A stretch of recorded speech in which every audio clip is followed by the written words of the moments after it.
What'd you say, James? Speak up. You just can't hear you. We are live. You're live. What time? So do you want it like that? Because are their agendas printed and are they 9.3, 9.4? The way your agendas are printed, it's incorrect. The way it's online is incorrect, but I'm hoping to fix it. You don't have to. What do you sign? But when you click on that link, they're gonna get the right attachment. So you can say something about it if you want to. I don't think it's necessary. Okay, I like this version. I don't understand. You sign a hard copy. I do. Hello. I just signed. The hard copies are all electronic online. Are they? We don't print them. Okay. I just signed the minutes so you guys see it. So then We'll fix it. Well, iCompass will fix it. but just leave it. Cheap and cheery. But I think Darren has talked to Mr. Mayor about something. Yeah.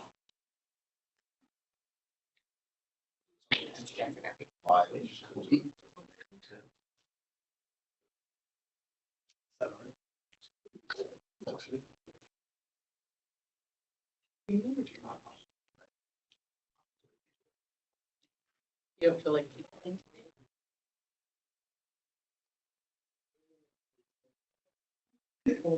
He's gonna be late. That's all good.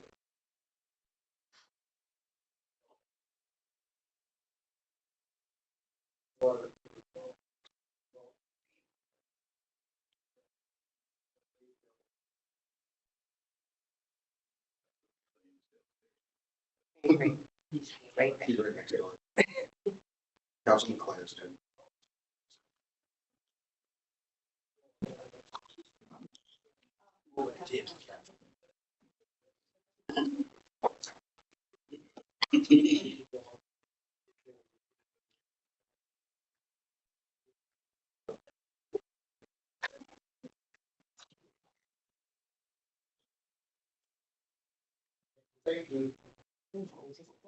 Just gonna make her. I made my own coffee. No one help motion to postpone.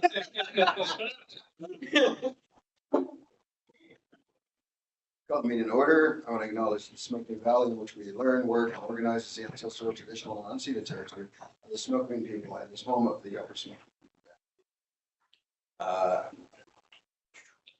Going to ask for a motion for adoption of the agenda. Motion is Mayor. Council Gould, Mr. Council Lewis, any errors, omissions? Is all in favor? Carried, thank you. Adoption of the minutes from January 17th, regular meeting of council. Motion is Mayor. Thank you, Council Gould. Seconder, Council McLean. Errors or omissions? All in favor? It's carried, thank you. Petitions and delegations. Today we have a petition here, presentation of a petition from the Louis CEO and CA, as well as, still CEO? No, just CEO. Ex-CA, of the regional district to present us with projects. Yep, one. Thank you. Thank you, Mayor, council, staff. As stated, my name is Jim Savino. I am now the CAO for the regional district of Okanagan. I was the CFO. That's why you see me here. I would have been here also with the current CFO, but I committed that when I became the CAO, I would be fair to her. And I will finish off the budget. So here I am. This will be the 7th one I've done this week so far. And with that, I see the presentation up there. You're going to see me looking down because I can barely see that. And I expected this. I had the same problem in Summerland. So with that, I want to start. I'm going to tell names next. So one of the things that I always start off with, and first 10, 12 slides are pretty well generic with all municipalities and the regional district. What is a regional district? The conundrum is that different rules apply to regional districts than they do to municipalities. But each regional district is a corporation in itself, similar to you as a municipality. It's created by the lieutenant governor through legislative. That legislative tells us what our borderlines are, so where you can tax, where we have the authority to tell the province to tax on our behalf. Next. Legislative foundation, there is 9 electoral areas, and there is 6 municipalities that are part of the regional district.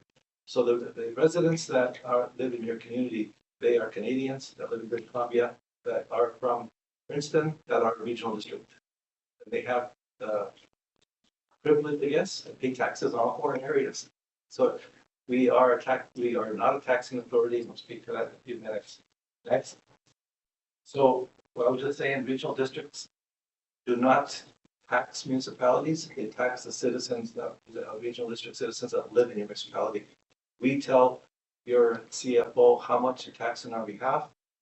And in your tax notice, there's a line that says regional district tax. So hopefully they would understand that you're not taxing them, because the tax is from us. The province issues the tax notices on our behalf, as I stated. And what's shocking, if you look at this slide, the province for those 9 electoral areas charges those people $959,000 for the rate tax. So whenever we say you've got a 3%, 10% tax increase, whatever it is, for the electoral areas, you add another 5.25% on their taxes based on that. I'm trying to see if we can possibly be our own taxing authority, and that frees up $959,000. Right now, there's that money has given a lot of different homes, but the board could decide to increase reserves, to increase services, or just reduce taxes. And so if we become a taxing authority, first decision that the board would have to make is one of those 3. Next. So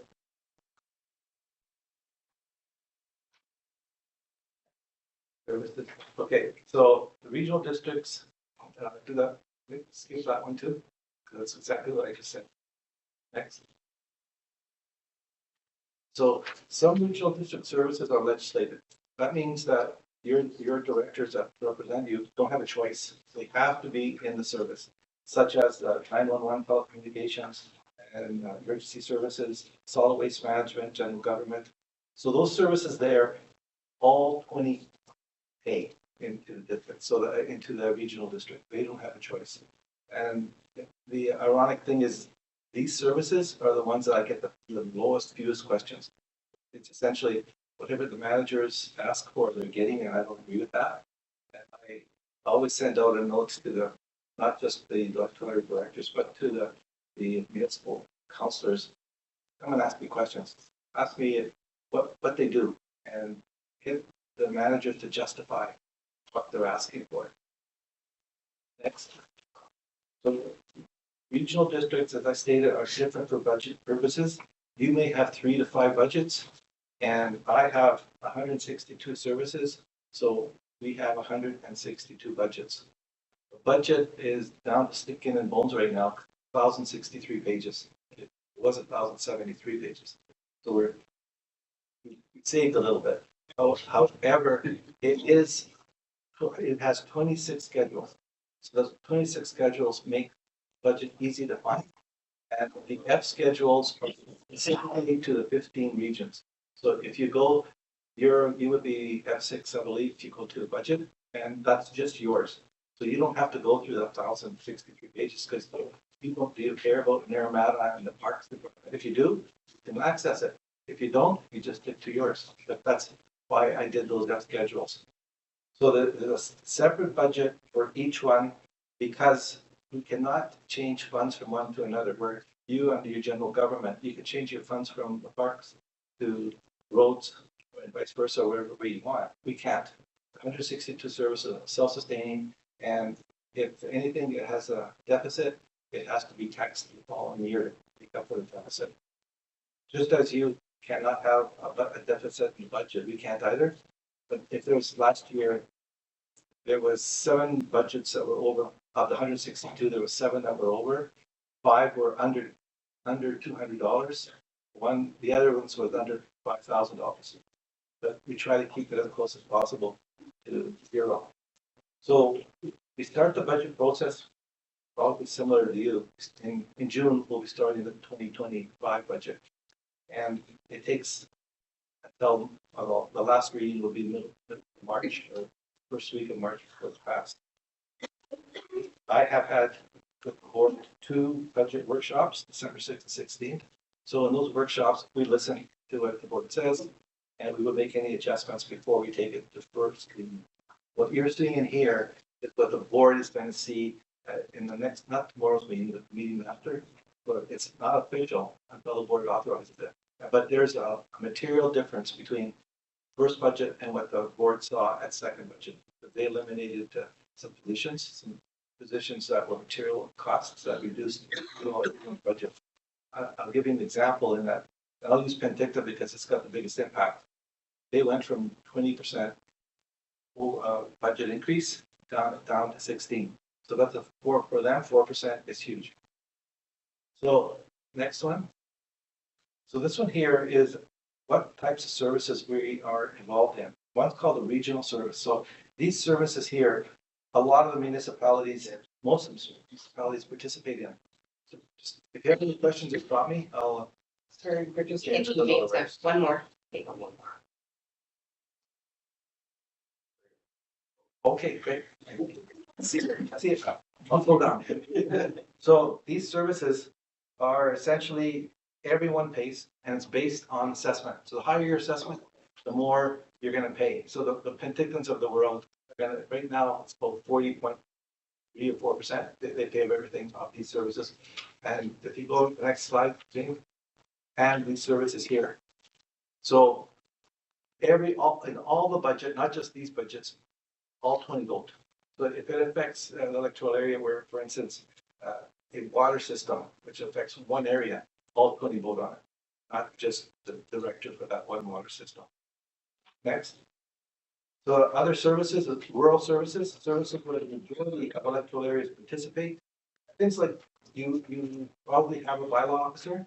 Well, the 9 electoral areas don't. So they go through us.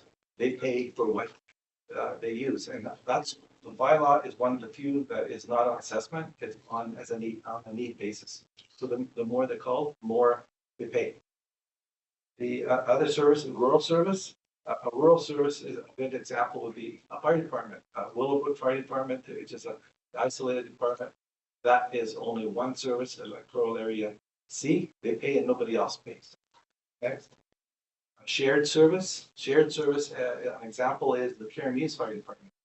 Keremeos Fire Department, which by the way, it's going to change. It's going to be the Keremeos electoral area B and G, because I want other branding for the regional district. They obviously get credit. So they actually work as a fire protection area for electoral area B and G. Not Headley. Headley is in that electoral area G, but Headley isn't in the fire protection area. So that's the local service. Next. These next ones are more just for effect. I wanted to show you all the services. So these are the 162 services. So if you keep going, James, going. One more. Okay, so if you take that and double it, because what you just saw is just the operational budget. There's also a capital component for all of those 162. And when I first started, the capital and budget were one, and I've never seen that before. So what that meant is that some capital projects were funded partially by reserves and partially by tax, which means that your tax will not yours because you mostly affected the other areas, but will not come down like a yo-yo. But to make it easier, I took the last number, which always ended in 0, and I added a 1. So when the staff sees that the number ends with a 1, it's automatically capital, just to make their life easier, and just not for them to hate me as much, just because we now had a lot more numbers, because each one of those is a department. Each department may have anywhere from 5 to 25 charge codes up. So that also goes for operating and capital. Next. So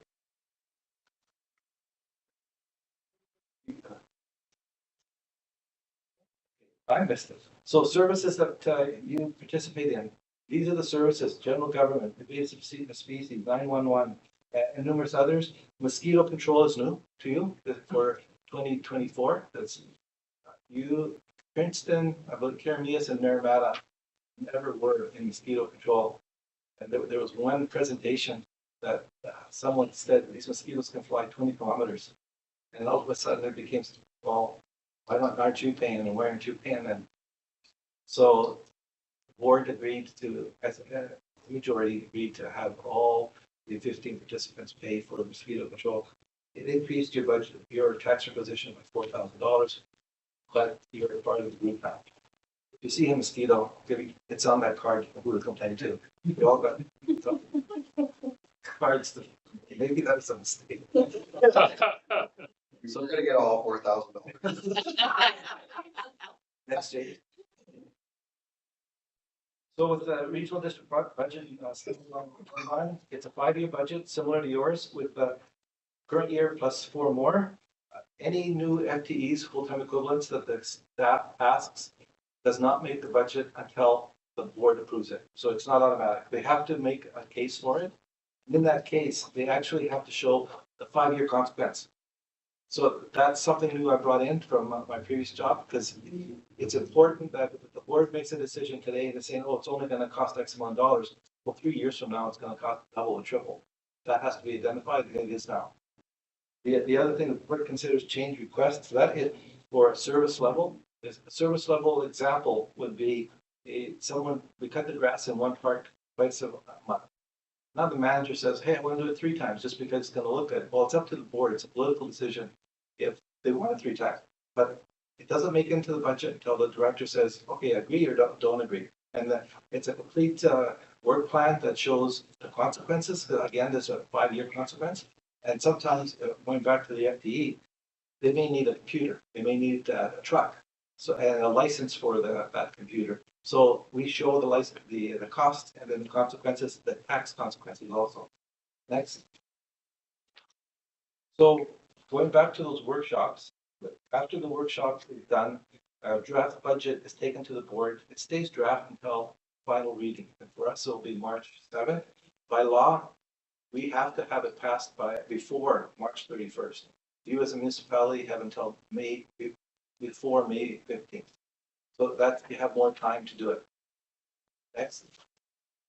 So factors affecting the 2024 requisition are regional districts, because you're partners with 14 other participants. It's all mostly based on assessment. Higher assessment, higher cost. So some years there's the Assessment Authority doesn't pay, I would call it an assessment adjustment for whatever reason. I'm not going to point fingers, but you'll see a map, a graph in a few minutes, how much it can swing. If it's a major swing, it could go from, could be as much as 3 to 5% increase in your share. The Anacus Mountain, which is just east of Suyas, 2 years ago, their average assessment for the house went up 50%. That electoral area 8, the nose on that one there. So what that means is if you have the exact same budget from year to year without a dollar change, electoral area B would have gone up, A would have gone up materially just because of the assessment. Everyone else's would have dropped. So for you in 2024, using the completed tax roll, yours is at 2.6. It did not change one percentage. So your assessment stayed the same. As far as the average assessment for including non-market growth, and the next graph will show it, yours went to 1.23%, which is higher than the average of 0.94. And what that means is overall, when you include the non-market and the market change, you did go up a bit. For instance, non-market growth, you increased 0.86. Non-market growth is where today you're taxed on a property that is just empty, that is just land, and tomorrow there's a house. So now we tax you on both. So where you had, let's say, $100,000 of property that you're taxed on, and now you have a house, and now it's $300,000. So you could see that when we say that your average tax increased, whatever, let's say 5%, you take off the non-market growth. That's the growth that happened in your community.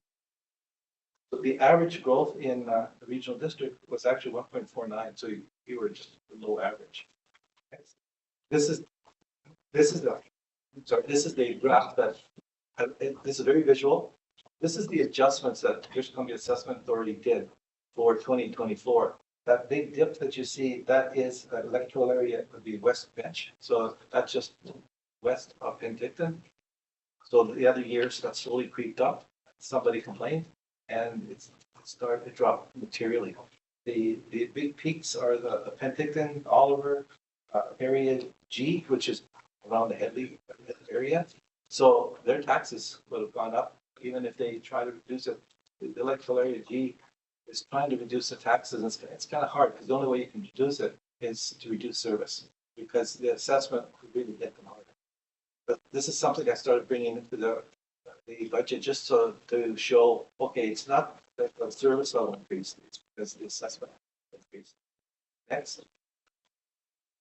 This one here is just a summary, 3-year summary of the budget. 48.81 is for the operational budget. The debt servicing isn't just our debt servicing, it's a debt servicing for all of the municipalities and the regional district. And it did go up. Penticton had a huge borrowing the bylaw, so that's one of the biggest reasons. And 29.29 capital. Now that's already been taxed, or that's funded from reserves, which is funded from originally from operational. You've also got grants. You've got borrowing, which then affects debt servicing, and you got donations. In that, believe it or not, in that 29.29, there's almost $4 million in donations for a capital project, one capital project, and that's a tunnel that the KBR used to be on. So people are very passionate, and I've never seen so much money going to one project so fast. So, if you have any questions on that, there's of that one other thing that I'm passionate about is there's 92 capital projects carried forward. I'm passionate because I don't like that. There's 60 projects, and I don't like we are over promising and delivering right now. And I created a system to stop that, and it's a metric system, that chart, where all managers have to keep track of the percentage of work that they promised on a per project level. And I also committed to the board every second meeting of the month, they see it. And I'm getting to the point where they'll be able to go online and see it. And also I'm linked for 2025, not 2024, the success of their promises to a partial increase in their yearly wage. So that is something that I did in West Cole. It was very successful. Took a few years for the managers to see, hey, don't increase your capacity bonds. Your capacity should be full based on that chart. And it also includes core work. The board sees, not by department, just a reminder to say, hey, it's not just its projects, you got core work. So that's something new that I brought in, and I understand that it's coming into here too, and hopefully it works for you. So next. So the total tax requisition for the regional district this year is 26.1 million. Of that, for the tax requisition, it's an increase of 2.65 million. That's before the non-market growth. That's a 8.58% increase. But if we were one municipality, instead like you get 1% of your taxes, X amount, that's it. We have 15 different taxes. But if we combine them as one, just as a comparison, we're looking at 7.09 increase. Is that something that I'd love to be lower? But this year, there's been a lot of increases in staff. So the board did reduce some, but there's a need for additional staff, and it's a catch up for that. And also, just as a heads up, there is an efficiency audit going on right now in the regional district that I initiated to look at where we're at and where we should be and what we could do better.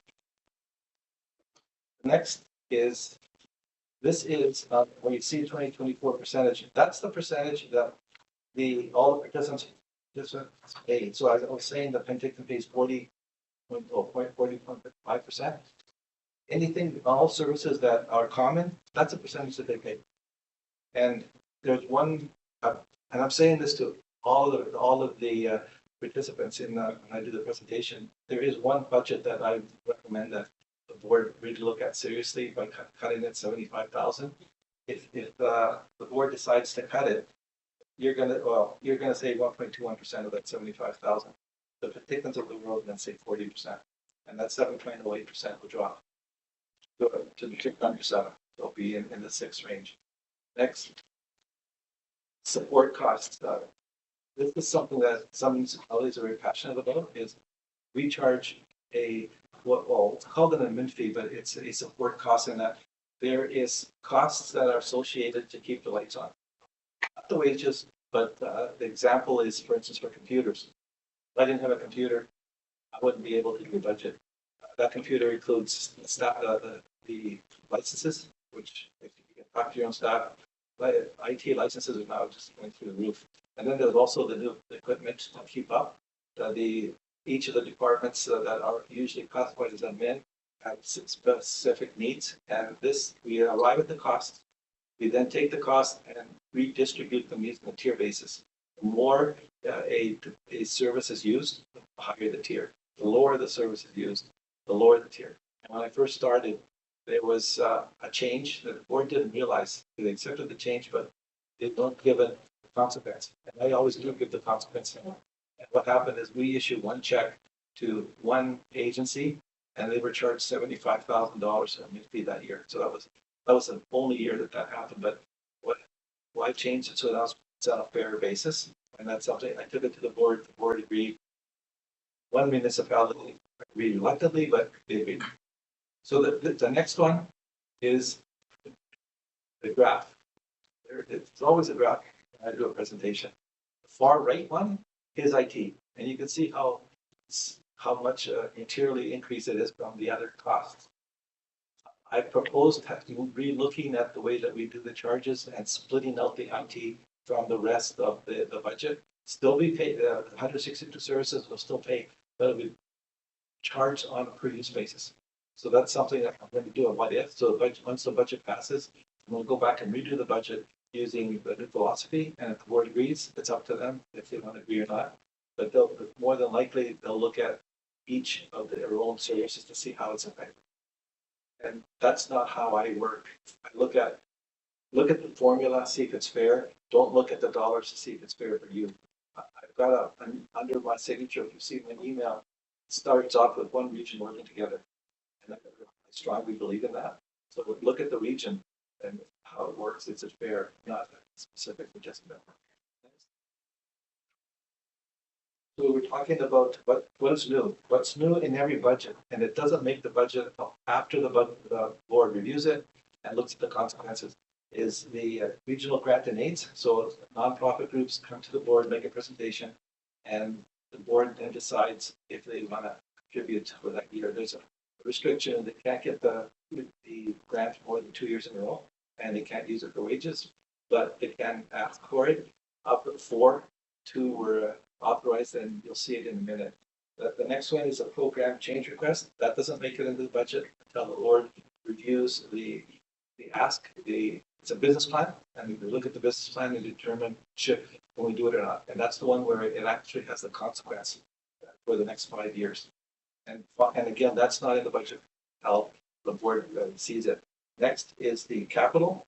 It's a 5-year plan, not as robust as I want it to be, because I wanted to have it so that we have more shovel-ready projects so that we can attract and go after the grants more than we have been. And that's slowly increasing. It's just a capacity right now. So for the current year, for 2024, if under schedule, I believe it's D, it has all the capital requests, and there's a sheet behind each of the requests that has the business plan. And the business plan shows the 5-year consequence. It shows the tax implication, if there is one, because the capital project is funded from reserves, but the consequences are funded from operating. Then the consequences would be if we buy Naramata, bought a new park, for instance. The consequence is in year 2 or 3, you're going to have to start planting grass. That's a cost. Then cutting the grass. So that business plan shows that, and that happens to all of these services that we have of the 152 that's required. Next, program change requests. I just want to point out that not every department, not every participant pays. So if that grass cutting I just said for Naramata, for instance, it's only Naramata, and the directors vote, all 20 vote on it. but it only affects one. They will take the lead on, I'll ask the director what do you think, and then they'll vote based on their, the director's recommendation. Next.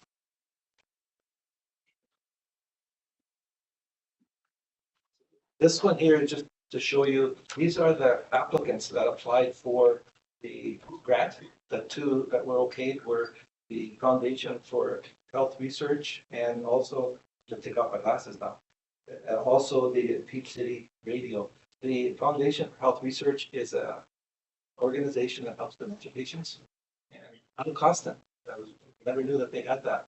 So that's something that I need to remind the board. They asked me to relook at that because we weren't sure if they were a nonprofit. They are, but IHA also has something like for dementia patients, and it's called Memory Cafe.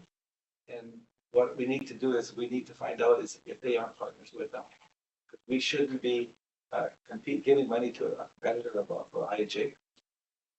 So far, it looks like they're not part of IHA, but I just don't want to go to the board and say no. I want to do some more research. Section. These are the whopping 15 asks that the staff asked for, and some of them I supported, and some of them I didn't. On the far right, if you can read those, I can. How they were rated by the senior managers. The one that's got the only one I did ask for one, and that's the purchasing manager. We don't have a purchasing manager.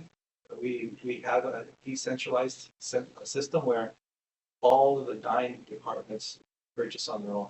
So that means we're not consistent. We don't have economies of scale, and I don't like it. So the board authorized it. I didn't ask for early approval because I still want to do a job description. I'm trying to save money. We did it all these years. We can live with it for another 3 months. However, I'm asking the different municipalities that don't have a purchasing manager if they want to step in and use the purchasing manager as they need them. So Suyas is on board. So is Jeremias. And all it would be is at cost. We wouldn't be charging a cost plus because we're partners. You're paying into general government, and I want something so it's economies of scale. We can always work together as a team, and that's something that I'll offer up if your staff wants to use the manager once we get them. The next page shows the cuts. So everything in yellow has been originally in the first reading was in the budget. Now in the second reading, it's now taken off. Plus, there's 2 other positions that were cut. That no person who works going to lose their position. There was one that's not filled and one that's a backfill. So altogether, there's 6 positions that are no longer in the second budget, and that adds up. So, and the next 2 pages is just a graphic to show, designed to show you what the impact would have been for the 15. Everything in yellow would have been user. The majority of those asks, by the way, are utilities. We own 10 water utilities and negotiating 2 more. So we don't have the staff to maintain those at the level that is now being required. We're doing a great job, but we got to upgrade the infrastructure. There's a lot of work that we need, and there's expectations that we at a certain level. And just an example, I was at a meeting yesterday, and it's supposed to start at 5. It ended at 8:30 because people had concern about water. And they took away from the budget, which I'm no surprise. Everybody wants to listen to the budget. But I can understand that the water system is important and clean, safe water is a priority. So if we go next. So as I stated, we do have an operating and capital budget. All capital budgets are funded from reserves, grants, donations, borrowing, which ultimately affects operating because there's debt servicing in operating, gas tax funding, and as you received the community growth fund, so did we. So we received just over $4 million that we split amongst the 9 areas. So they are all part of the budget process. Also, within the operating budget, there's $4.3 million funds that are being transferred to reserves. That's 8.83% of the budget is for future expenditures. So we're looking, and it's important. Just want to go back, is that enough? No. But I took to the board, and the board adopted a revenue policy. by law, in the community charter, you as a municipality have to have a revenue policy. Us as a regional district don't. But to me, it's a best practice, so I took it to the board and they accepted it. There's certain things that we can't do, that just because the law doesn't allow us, the community charter doesn't allow us, but the rest of it we could, and they accepted it, so there's now a reserve limits, there's, and how they can spend it, also how much they can use in operating. The operational reserves you can use, and one of the things that used to happen before I started is if there was a surplus one year, it was used to reduce taxes the following year. Well, you're going to be a hero that year. You're going to be not a hero, in a nice way, next year. So that's changed, and the revenue policy does not allow that, because maybe this director for today might not want to use it, but the director tomorrow might want to look good. So now it's a specific policy. So next. So I was talking to the staff a little while ago about regional district dollars at work. The next sections are going to be capital projects that at one point or other, there was a tax and operating that transferred to reserves, and it's going to be work's going to be done, funded from those reserves. So, well, I'm not going to show you the Age of Tunnel capital project, which is $3 million. That didn't affect you. Otherwise, this presentation will be another 2 hours, so you might not want that. So it just shows you the capital projects that have funded other you taxpayers. That's something to do with. So the first one is general government. So in the general government, this is where it's a hodgepodge where there's pickups that are used for different projects, trailers, etc. And if you look on the last three digits on the right, it's funded either from operating reserves, equipment replacement reserves. So it's already taxed in the equipment replacement reserve, has the funds to pay. That's the biggest contributor. Next one is emergency 911. That's a huge increase. Besides the other increase in your taxes is emergency services. But emergency 911, this is the only one that has we have to borrow. Money isn't there in reserves. So I got early approval for this only because this is the one that requires public assent. And that means that it has to go through a bylaw, goes to a board, goes to people, and then we can borrow it. There's a lot of these are towers for fire department, safety reasons, etc. One area that I talked earlier about, that one area where I'm recommending the board might consider reducing the 75,000. That's in this service, and in operational, it's got a $75,000 transfer to reserves. And I'm saying, well, why hit the taxpayer? This is a bad year to hit the taxpayer. Any year is bad, but if we can reduce it, $75,000 could be increased the borrowing by 75,000. The impact is immaterial. Yes, you have to pay it over, let's say 10 years, but now the taxpayer isn't paying the full 75,000 in that 1 year. So that's something that in first reading, I pointed it out to the board, but I keep remembering or reminding that. This is the sixth time I've said that, so I'm hoping that some director might bring it up. I haven't done Penticton yet, but Well, they'll bring it up. well, unfortunately, theirs is the day before the adoption. Couldn't get me in. Not important. Next one, capital, continue. This one here is regional trails. So regional trails is pretty well right from Summerland to here and in between in Suyas. This again, it's funded from everything else but the taxes.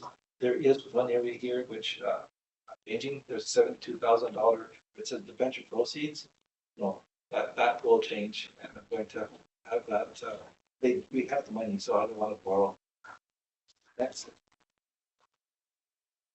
So this one here is the information services. Everything in yellow is carried forward from the prior year, and that's the other thing. Everything you saw in yellow and all those capitals carried forward. This one here is more of an issue because we order it today and it doesn't come in. The inventory isn't there, so we're just waiting. We ordered all that material, and more than likely it will come in this year. We've already taxed for that money under the operational, so that money sits in reserves until we need it and we draw on it. So that's how we pay for it. Next. So this is your section, specifically for your area. The following table summarizes the overall requisitions. Your requisition for the town, your total requisition is $145,000. It increased by $29,379, which is a huge increase. But the biggest increases are $9,900 of that is general government. And in general government, some of those new staff members that were hired go here. So that's your portion. The biggest increase is emergency planning. One thing that the board did when they hired a CPA as a CAO is you're hiring someone that really thinks about general stuff to the county principles, and I really know the act for regional districts where each service pays its own way. Well, up until I started, budget started with one philosophy. Previous CAO, I changed to my philosophy where I don't want any service subsidized by another. And what was happening is under the electoral area admin, that was subsidizing services. And the biggest service that it was subsidizing was the emergency planning. So I corrected that. And I'm also going to be going in and reviewing all of the other wages that are being charged throughout. But right now, the biggest issue was that. So what that means, and I did bring this up in the first asked board for me to look at this, is municipalities are not paying their own way. And don't worry, we're not going to go back down. Although some electoral areas directors might buy, but it's fair. What you see here is fair now. And then the $4,800 is a new service, which is the mosquito program. So that is why a higher above average increase. The next graph essentially summarizes all of the tax increases. The biggest payer, believe it or not, it's OK Falls. If you know where OK Falls is, they've got a lot of services that while they're not a municipality, they have enough services that technically could be a municipality. So obviously they have to pay through us, and we're doing it. And it's economies of scale, so it would be a lot less as one building inspector or 3 building inspectors throughout, and the planning department, etc. So that just information service information so that you've got an idea of where you're standing. The next one is your services with the on the far right with the changes, what the net changes are, and that's where I stated the 9,900 for general government, the emergency planning, and mosquito are the 3 biggest increases, and that's your $29,000. Almost done. Next graph is just what does that cost each household? One is from 500,000 to $1 million, and all the different properties. So you can quickly take a look at how. I hate to say, well, it's kind of 3 cups of coffee, whatever. I think that's how many, but that's why I want to show it, the numbers. Next graph is, it shows the payment by each electoral area. So the biggest one is, as I stated, D is OK Falls. One of the complaints I always got, and some of the electoral areas always ask me, is there a different way to show the benefits? So this is the only thing that was shown. The next page, the next graph, shows by per capita. So I created this to show, hey, look, the more people you have, the more benefits that they get. And what that does as an example is it takes the Pentictons of the world from the 3rd highest payment to the 3rd lowest per capita. So that's just, and if you look at yours for on a per capita basis, for payments, you're at including PIB, because I'm right now in the process of doing a contract with them, you're at 2nd lowest for payment. And for per capita, you're here somewhere. Here you are. So you're 2nd. Well, again, if you exclude the PIB, you're lowest. So that just shows, I think, a better picture than just using the dollars. And finally, the next graph just the next shows the email. If you have any questions other than here, I answer them. I bring any concerns to the board. The only concern I have so far is we need to have a better water service in Calder. There's 90 people there, and nobody. Other than that, I'm ready to take questions, and thank you for having me. So we have questions. A quick one, Jim. I saw in there a list about some financing going for trails, a bridge, along a walking trail or whatever. Yeah, the regional trails. Yeah. How did that, was there funding through the regional district? I'm wondering how that worked. Well, some of it would be the community growth plan. So some managers, some not managers, some directors allocated some money there. There, on the borrowing part would only be there if it's over budget or, but there's grant reserves. So in the trails operational budget, there's transfers to reserves that will fund most of the regional trail capital projects. What I'm getting at is that, we had a bridge washed out on the trail just south or west of town. Yes.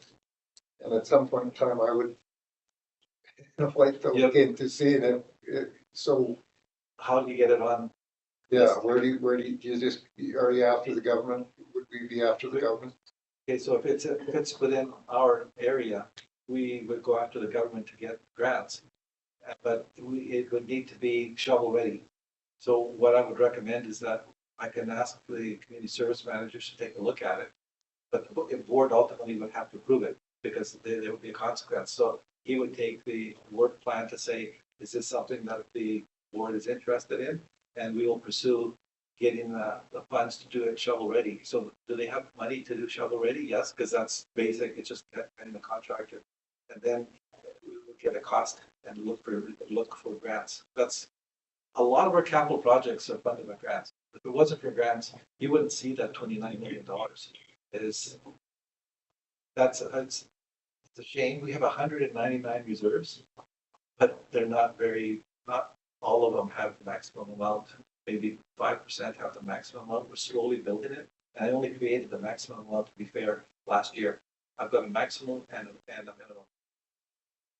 Can you speak a little bit more about how you get to your reserves? So as far as the operating, there's two formulas.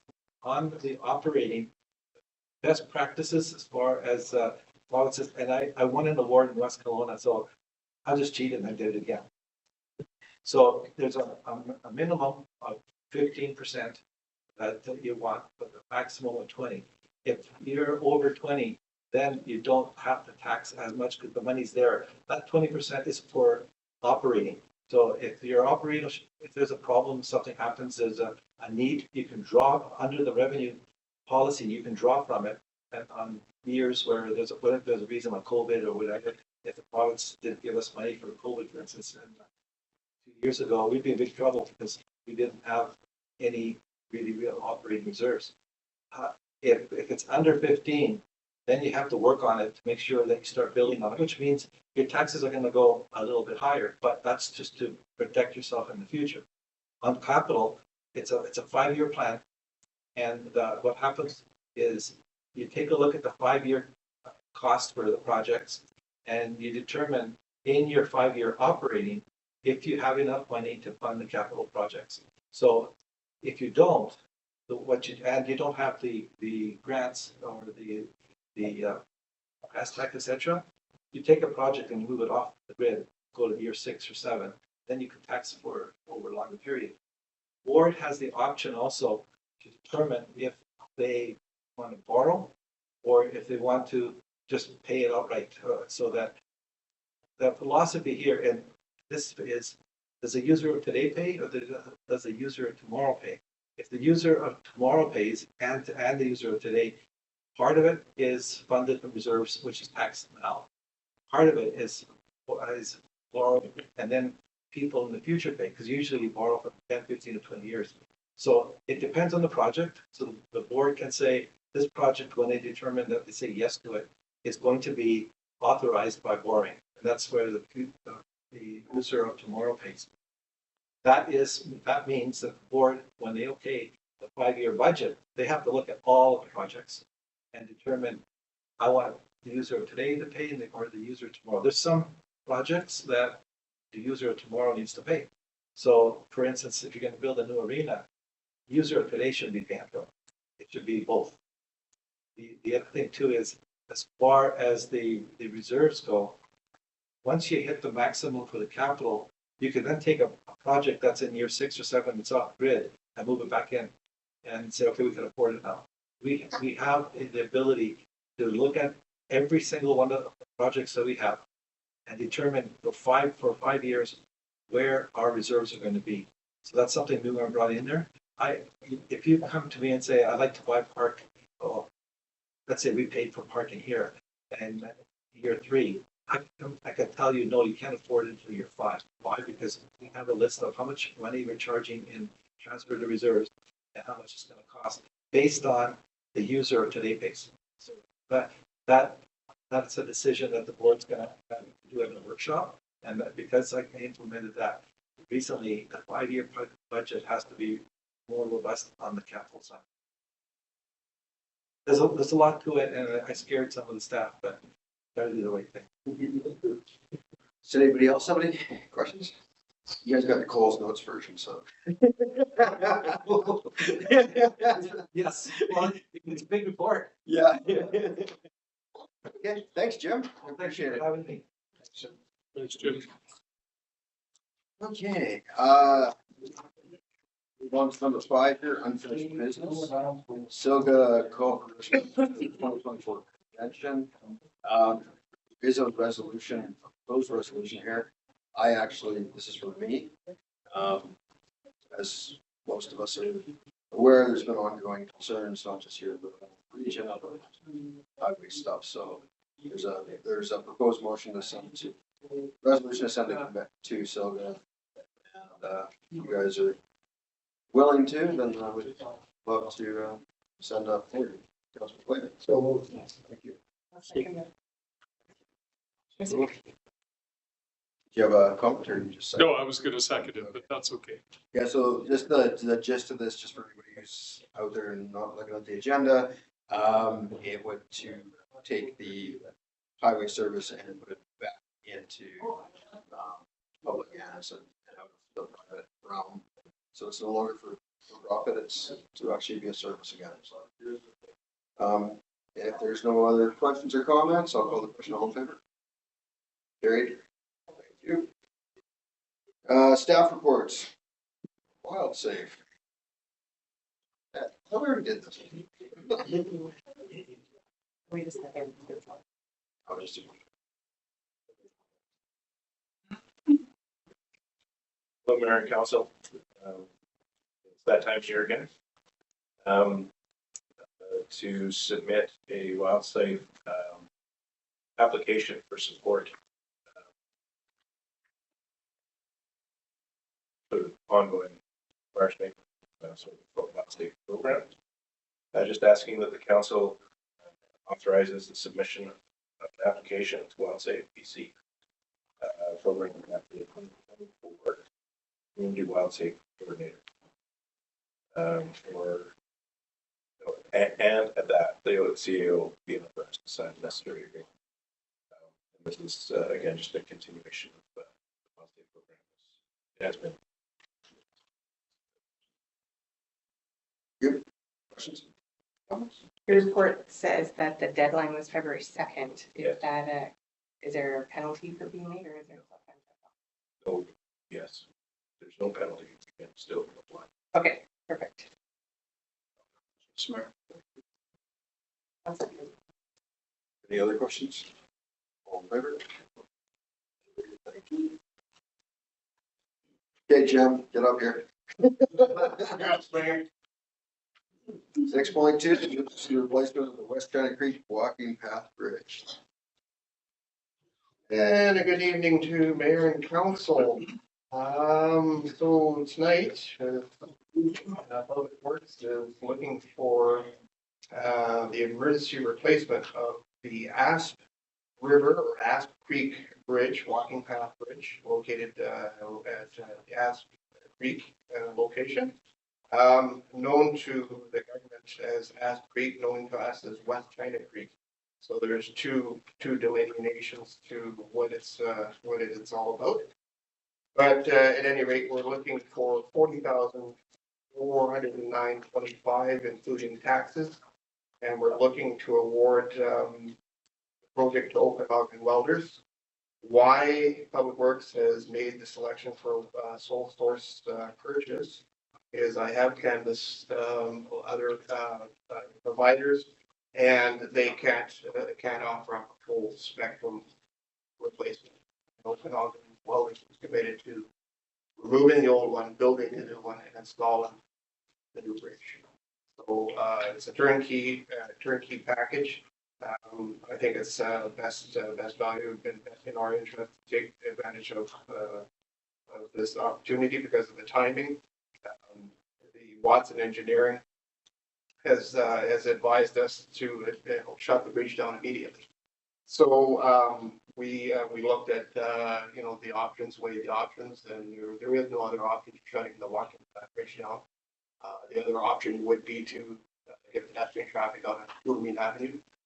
Unfortunately, Tulameen Avenue will not support, safe passage for foot traffic in that area.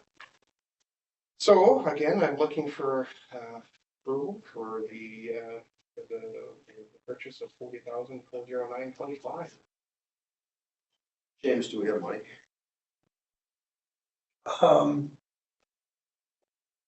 It would come out of the operational budget. Not sure exactly how that would look at this point, but Sorry to make you tough, but at this point, I wouldn't say specifically what line item we would take it out of. But we'll find for $40,000. We'll find a place to take that from as the year goes along out of general surplus. So Jim, you're gonna have to close it at one point if they're gonna take it out, or is there gonna be the same day, take it out, and put it back? Same day removal and install. Okay, perfect. That's again why we felt comfortable with Okanagan while we're taking on the project. We had looked at their background and they've had be successful with this. We have canvassed a number of different manufacturers and trades groups, and none of them could do a full package. They can build it. There's engineering that's involved. They have to defer that, and then they have to bring in a crane company. So there's many moving pieces to this, and Okanagan Welders is assured that it's going to all be done in one group. So with the timing in mind, we thought that would be the best way to go. Okay, and then last question is, are they good in extending the price until today's date? So they have extended. I have indicated to them that they possibly take us some time to get the funding together, and so they're willing to wait for our final application, final answer. Like I say, our Watson Engineering has basically indicated to us that we should. So do we need permits? The permits, I've already applied for the Section 11, so that would be through the ministry. So the wheels are in motion. We do have approval for that, so that is in place. That is the only approval that they're needed for getting the right area. Other questions? So during the day that they're replacing it or whatever, they'll have appropriate, because people are gonna have to walk along the highway, right? So what we're hoping that the removal replacement will take upwards of about 2 hours. So we're going to, basically we'll have all the infrastructure, we'll have the bridge, we'll have the crane companies, we'll have all the players in place to replace. It is a relatively small bridge, but it is a relatively important bridge too. So not within the capacity, we'll pull out the old one, have the new one ready to put back in place and roll the business. Any chance we can do it on a weekend or something? So it doesn't. There is a strong possibility. We will be doing it on the weekend to lessen the impact to the public. Cool. Thank you. Moved by Councillor. So seconded, Mr. Mayor. Any last question? All in favor? Carried. Thank you. Couldn't possibly remove the Brown Bridge and replace it. Just need direction. Thanks. 6.3 is the street banner policy. Carrie, all yours. So staff would like to introduce a new policy for street banners. As you're all aware, we have all the new street lights up and we'll have nice poles, I guess, for the street banners, so this will just help regulate them. We're proposing that if a user group wants to put a banner up for an event, that they have them designed and then brought to council for approval. Public Works would be responsible for the installation and removal of the street banners. And at this time, we're not proposing there be a fee associated with the installation. I think it's good policy. A question, to, Mr. Daly. The report says, it's recommended that the banners go up 2 weeks prior to an event. Is that gonna fit into the schedule of the Public Works Department? Well, it depends on the scope. We'll try and make accommodations for installing the signage flag work, however we want to look at it. We've got it down to about 15 minutes per flag. So I don't think it's going to be a big deal. But you know, could be we could have a ample area that we can. We'll try and. Yeah, that's why I asked, because I think 2 weeks is maybe a little too short, but that's just my feeling.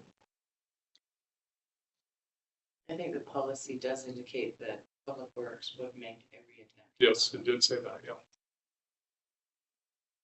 Yeah, there's nothing stopping anybody bringing them in farther, Sure. but at least. Just assume people can use the common sense. Yeah, that's the mistake, is assuming, right? And we're hopeful I have that faith in our residents. the size will all be the same Yep. as what they're currently, so that there's no adjustments to the poles, so that it's an easy slide in, slide out. Was that 15 minutes because they had to adjust the height? Yeah. So well, our first attempts, so this would be new year. About 40 minutes for Denny, but the second of the truck, traffic and all that kind of stuff. So, but by the end, getting down to number 42, really put it down to about 15 minutes. So if they don't have to adjust them, they have to just slide them off and slide them on, it would be much Yeah, easier. there's a mechanical ball at the end. It's a really, we didn't think this thing through. I advised ECDEV to make them with a longer socket in the end. And apparently the flag provider can't do that. So what they're saying is that it'll blow off. But my argument was all we had to do was lower the bottom bracket, full tension on it. So that would save us a huge amount of time, but apparently we can't do that. So Gary would be able to best speak on that. Okay, thank you. Council's direction. I would make a motion, Mr. Mayor. Thank you. Yeah, I would happily second. Thank you. I'd like to add that the policy and bronze statue banners that are up there look great. They do. Yeah. Okay, any last questions or comments? All in favor? Carried. Thank you. Takes us to 6.4, which is a donation agreement for its exhibition. So the Princeton Exhibition Association are really wanting to donate the equipment that's attached to the agreement in your agenda package. So as part of our charitable donations policy, we have to enter an agreement with them so that everything's in writing. And so I've attached the agreement and we're asking council to approve it and authorize us to enter into it and have the mayor and CAO sign the document. Questions? I would move that we do that. You, Councilor Miller. Second, Councilor. Thank you, Councilor Lewis. Any questions on that? Would we have any information in terms of where their funding that they're going to donate to the places is going? They shared with me that they do have a formula that they want to distribute the funds to user groups up at the PXA up the ground. So Exactly, would we, they haven't got that finalized yet. it'd just be interesting. Yeah, they do want to repurpose the money into the users of the facility. Perfect. Yeah. Perfect. Okay. Carried. Thank you. And excuse me, so this next one. Oh, Items 6.5, Princeton Exhibition Grounds caretaker residence 5-year lease. Number 309, Princeton Summerland Road. Recommendation that the council approve the proposed lease between the town of Princeton and Princeton Exhibition Grounds caretakers residence, Ed and Sally Nault, for a 5-year term for the use of the lands described. And that council approve the permitted use of Princeton Exhibition Grounds caretaker residence for the described property for a term of 5 years. And that staff proceed with the legislative notice as required by the community charter and attached to this notice in draft form. And that council authorize the chief CAO to sign this agreement on council's behalf. Yeah, please. So, Ed and Sally Nault, chairman with the Princeton Exhibition Association for a number of years.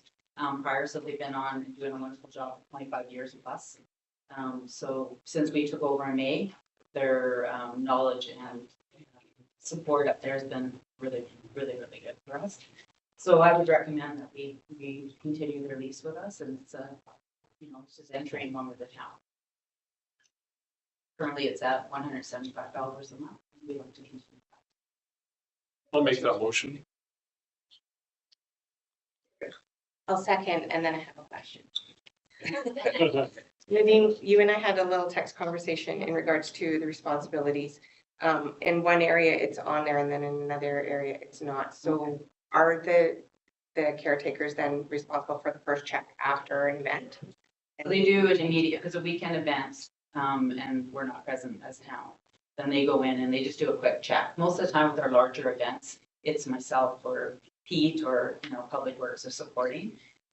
So that's what we initiated this year. And so the larger events have more time to do a cleanup, but the initial cleanup and making sure that, garbage isn't on the ground and things like that, get it going, is their check. And they let us know if there's broken pipe, toilets plugged, things like that. We would hope that the event organizers would also make contact with us on that, so. Okay, so then you'll make the changes to that schedule so that instead of it being grounds left clean, yes or no, and it says if yes, you'll want it to. Yeah. Okay, thanks. Any other questions? All in favor?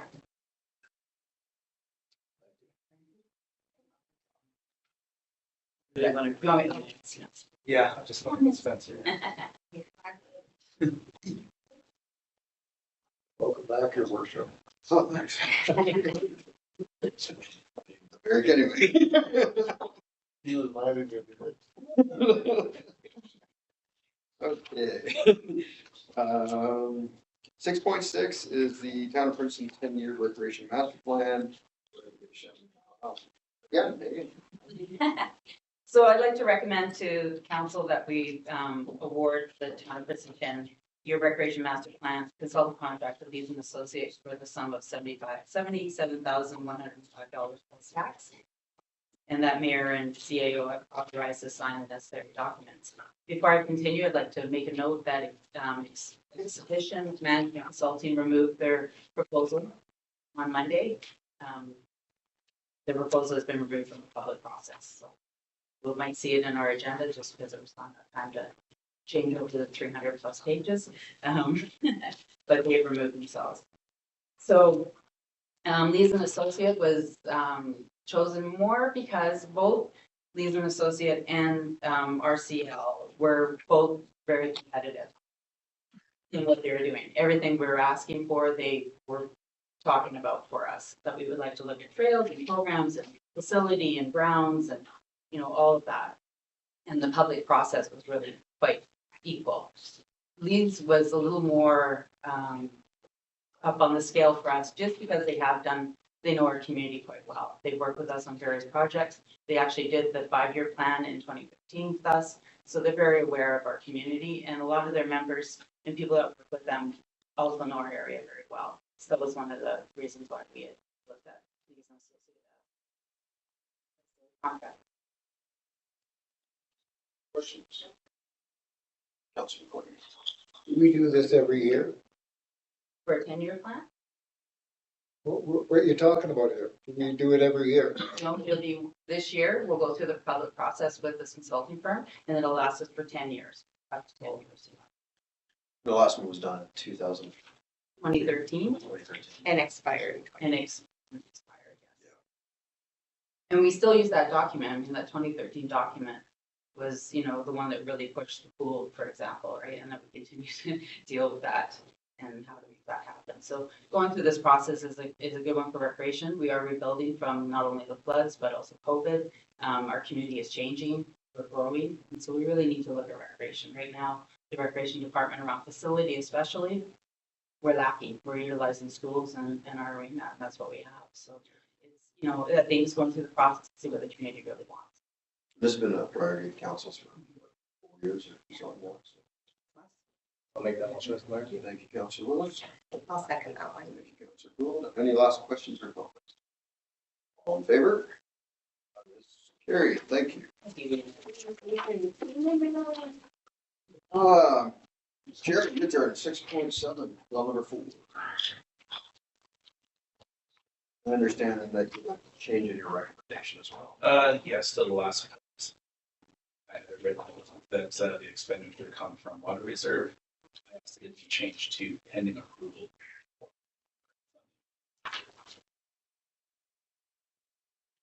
So this report is to ask for permission to purchase a UV monitoring device for well site 4. There was some all in $24,710.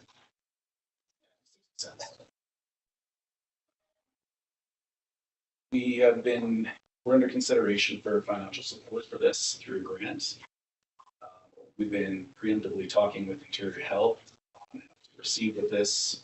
There's different things we have to apply for. But they asked us to install a UVT monitoring device. We still help seeing if UV disinfection is feasible at this location, and also to help with a filtration deferral application. So you know, well number 4 is the well on the Tilmaine River, the one that is the only one. Somebody had questions? Yeah. I do. So this is on the well that's west of town. And then we're building a new treatment system for the wells that are like in the Memorial Park area. Yes. That already will have this. That's what this whole treatment center is, right? Yeah. Okay, perfect. And then in the event that we're not successful in that funding, then do we just change that to reserves? Like, do we just have, will we have to bring the motion back? It would go back. Potentially, yes. Okay. So we're closing down the Memorial Park wells Mhm. and starting up the Memorial Park wells Yes. and putting UV on the west over by the tunnel, past the That's tunnel of that well. that's the plan. So Okay, so is that, and I'll let you go, but is that it then? Once those 2 wells in Memorial Park are gone, then we've got the other ones and then we've got that one over there. Is that our full number of wells? that would be it, yes. So the one that was down by the shop is long gone. Oh, yeah, that's been inactive for many years. Systems all should have this, right? Yes, yeah, for sure. Interior Health has had some concerns over water before, so what, Derek's been in conversation with them regularly, and Sean has as well, to make sure that we stay in compliance, and they've been working to try to get us in to a position where we will never get into trouble down there, so it is our, you know, it's like a ceiling. Get here. Councilman. So we put this in, do you have a ballpark cost of what that will cost for that well, the treatment? The well 4 facility, Yeah, it's estimated at 6.5 million. for that one well. It's to relocate the facility. So it would be, right now the facility is down by the river in the floodplain. We would like to relocate it up to Beside that as well. yeah, Ridgeway, up by the West Reservoir. The nicest thing about that would be, as far as I'm concerned, we would get Interior Health off our back forever. If we have a UV thing on all our wells, Yes, for sure. Even they couldn't come up. Well, they'll invent something. Great. We might not have to worry about it. I hope not. Somebody else will. They're gonna come after us now. Well, I'll make the motion then, Okay, so you're making the as amended amended. recommended Yeah. motion, okay. So moved by Council Gould, seconded by Council McLean. Any last comments or questions? Call the question, all in favor? That is carried. Thank you. Thank you. Thanks, Sharon. Ed, your turn again. Ed's gonna talk to us about the UBCM grant application for ESS. Thank you, Mayor and Council. This report is to do with joint application with the regional district for ESS services. Town of Princeton, that Town of Princeton participates in a joint UBCM grant application to the UBCM Community Emergency Preparedness Fund for ESS modernization and training with regional district, Similkameen, Okanagan, Similkameen, village of Carinius, town of Soyuz, and the district of Summerland. That the Princeton Town Council supports the regional district, Similkameen, to apply and receive and manage funding on behalf of the town for these services. So this again is this is about, 4 times we've. It's, I was just talking with Maureen yesterday.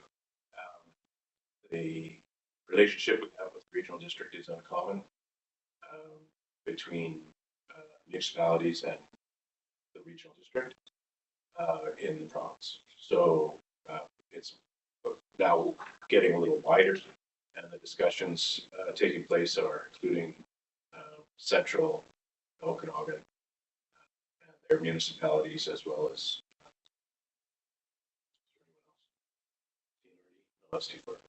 so Central and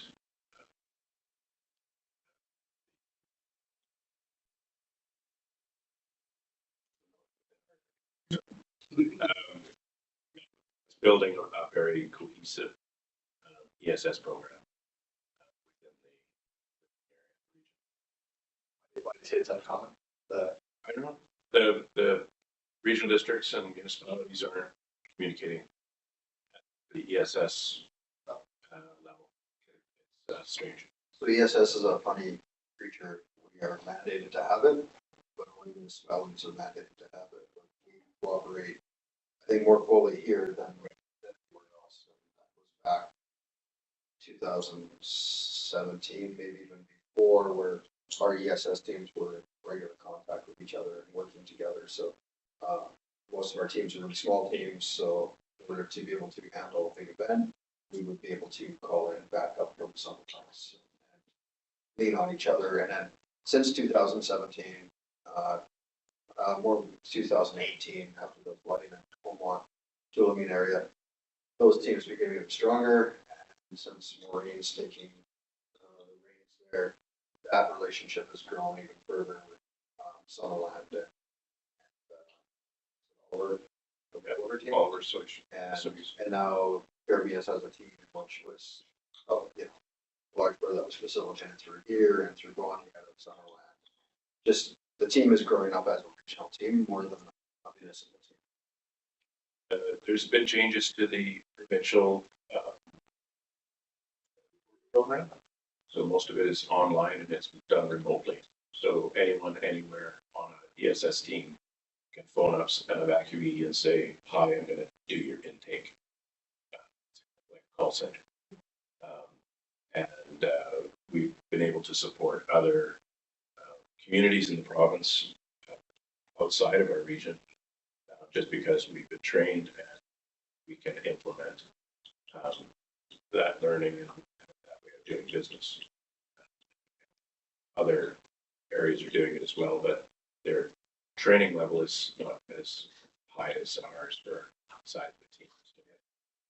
And then this also goes with, this also goes with our new philosophy of the regional district and our scale is that we're looking at a regional emergency plan and regional response rather than it being a regional district. It's all of us working together to deal with these things. So it's just, ESS was kind of like the first jump on that when we got on our first term in office last term. We brought in a regional ESS director that was there to help coordinate. And from there, we've been working on growing that as more of a regional program overall. So, awesome. I would so approve that applying for grant aid, it isn't gonna cost us any money as long as the mayor gets a t-shirt when he's directing traffic in emergency situations. To answer the councilor's question, I agree, it's a great thing to get money for nothing, but the t-shirt, I can't guarantee. Sometimes I get a vest, but I bring my own. Okay, we have a mover. I'll second that, Mr. Mayor. Last questions or comments? Call the question, all in favor? And that carries, thank you. Council reports, I'm gonna start with, Councilor Cabinet. Oh, thank you. I've been pretty busy in my personal life, but I have been involved with the museum. I went to a museum meeting here recently, and I want to announce that as of February the 1st, the museum has released its new website where they host all 940 plus issues of the Similkameen News Leader. I had to throw that in because February 1st was the 20th anniversary of when I took over the newspaper. There's other stuff on that website too, but it's a big deal to the museum. It's a very big deal to the museum. I can't deny that. And other than that, I've been attending a lot of the hockey games up in the booth, helping Dawson do his thing, and it's been a lot of fun and great to see the posse so strong this year. You deserve some credit. And that's my report. Councilor Duplain. Not sure. Anyway, I just wanted to comment on the streets. I know, judging by what's taken place around my area of town in terms of snow coverage and removal and that sort of thing, amazing. I think a big credit to our crew and the work that they're doing, but also I think our upgrading and our equipment has enabled us to be able to deal with whatever comes in a lot easier fashion. It makes it easier for the crew to be able to get things done. And I just think we're getting to the manageable road situation a lot quicker after a decent snowfall. And I just, we have to appreciate that and have to appreciate the work that they're doing, and also again, from the equipment perspective. That would be my report. Thank you. Councilor. I've nothing to report. Councilor Willis. Yeah, I don't have much. I just want to say that the banners, I think, look so sharp downtown. Yeah, it's kind of neat that we can change them out. And Could I just add about the area down by the drugstore? How nice that looks downtown Bridge Street. It's just amazing as far as I can see now. That's just, what an improvement over the way it was.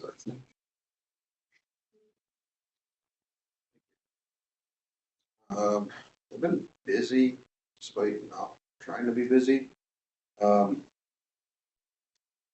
Let's see. Some of the highlights, on the 22nd, I attended a meeting in Kiramias, with the regional directors and the mayor down there, around preparing for drought this year. I don't know where we're at right now, but before the rain started, we were only at 33% of our snowpack level. So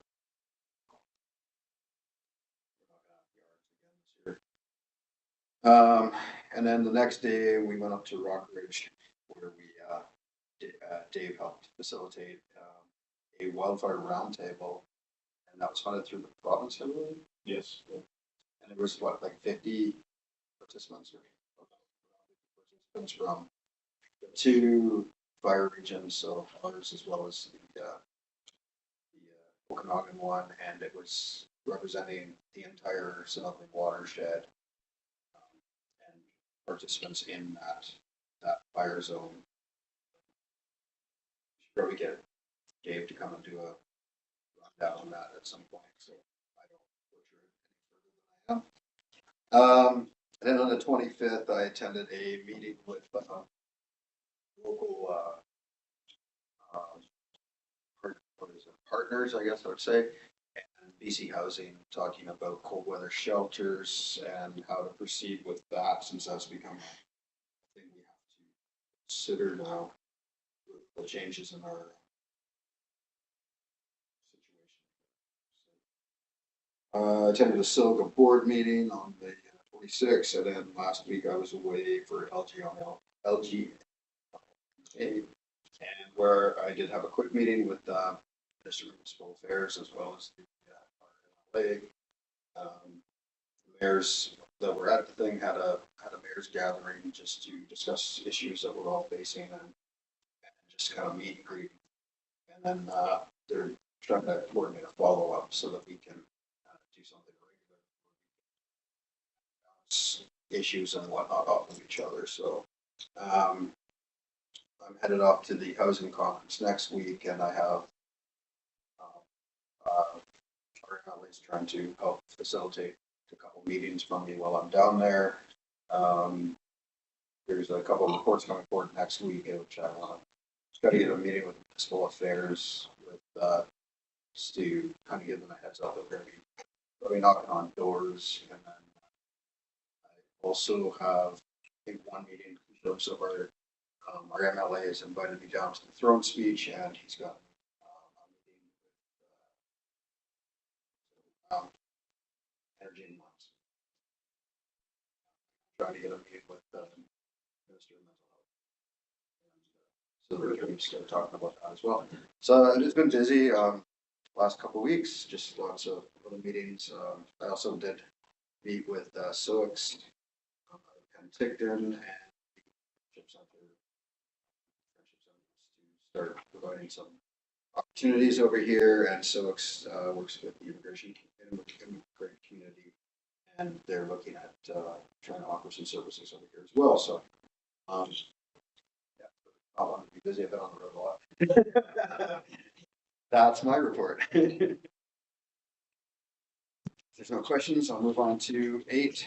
We have a couple receiving files here. We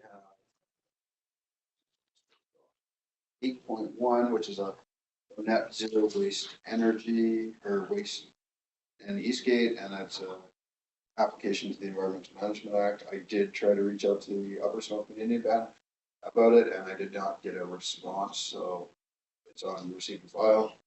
We got a letter from the Fish and Game Club, a letter from Minister of Housing,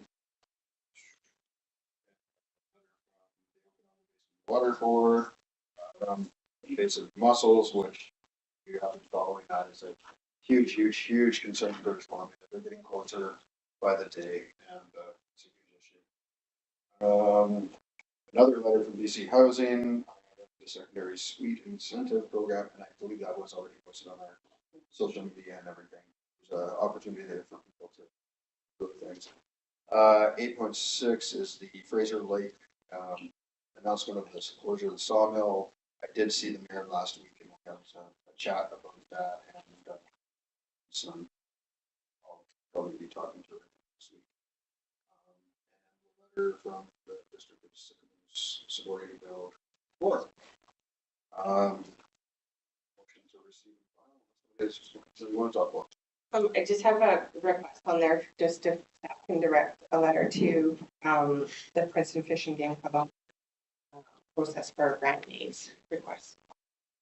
Because it was a request for funding that would help with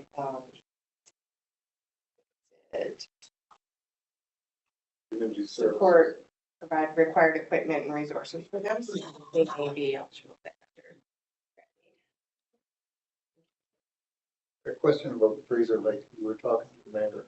So I'm really curious what cause of closure. They say it's a lack of fiber. That's what I was worried about.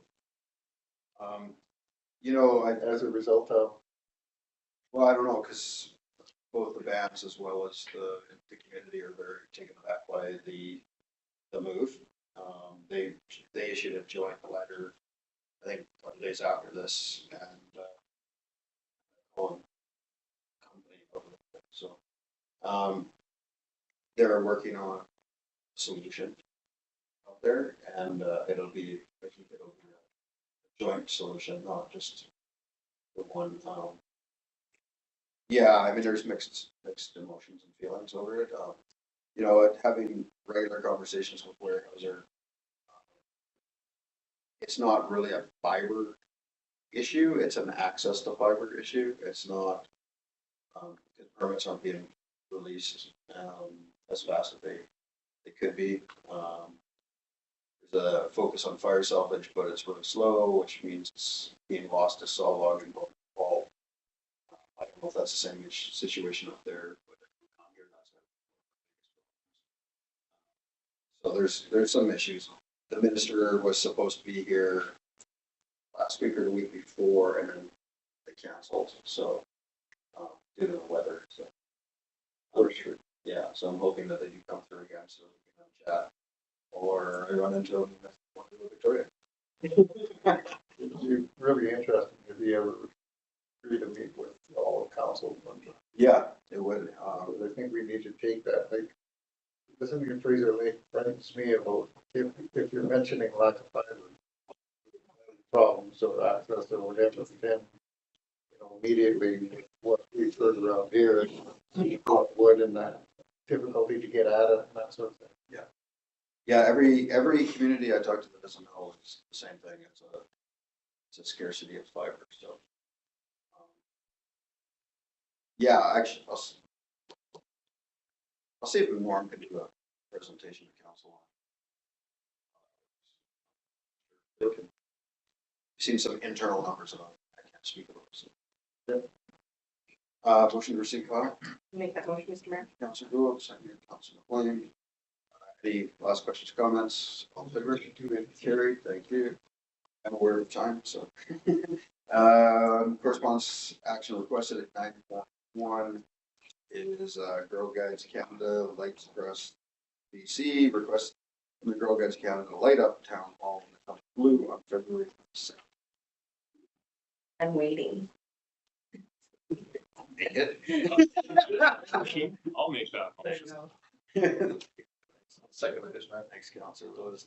And any questions on that one? All in favor? Carried, thank you.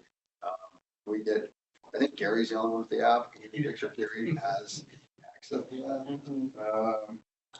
9.2 is Heritage BC Week from February 19th to 25th. A whole bunch of the recommendation of council proclaim the Heritage Week, the town of Princeton from 19th to 25th. Heritage Site, Museum, Cultural Center is available. Learn about the basics of local heritage conservation support and introduce heritage supporting policies. Also, $100 a year to a member of Heritage BC. Who brought that? Did it last year. So it's renewed. So that'll be changed to the new. Oh, good donation. Councilor, seconder, Councilor McLean. Any questions? All in favor? Carried. Thank you. So the next one is Silga Forest Wildfire Management Webinar. And the recommendation is council and staff attend this webinar.